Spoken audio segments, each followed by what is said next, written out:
Lada job ke Inter Miami lane war lada job ka Vancouver Whitecaps ndre ke jing lekai menta ka Shiteng mit kan sadai ke bitnat bah ha ke jing lekai ha ka final ke MLS Cup playoff. Ka jing lekai kan dei ha ka por sibaje menta ka Shiteng mit.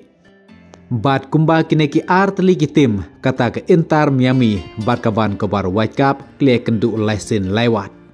Ha ka bana ki lesen lewat ka Vancouver Whitecaps kla job arsin ka Inter Miami pat kala job shisin.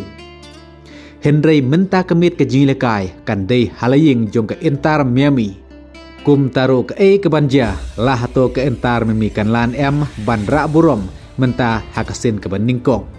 Namar kerang deiru kesin ke beningkong na ke menta ke klub Inter Miami bahkan poi banyo lekai hadu ke MLS Cup playoff.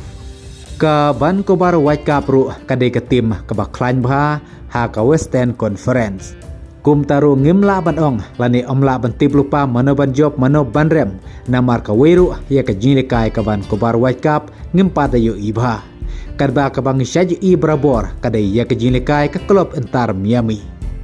Na kebentaban page ya kene ke jing lekai ngan sa persyang ban bu ka link po comment section jong kene ke video na kam tajung tu porlok ki bomdang ban page ya kene ke jing lekai na kiwe ki am.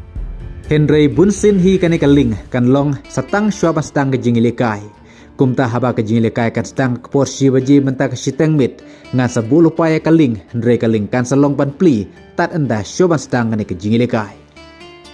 Kumta ru lada ke Inter Miami kan job menta ke mit ya ke Vancouver Whitecaps kan sayo Saichin ban yakun haka Champion Cup kata kaladu haka MLS Persia ya kaladu haka Liga MX.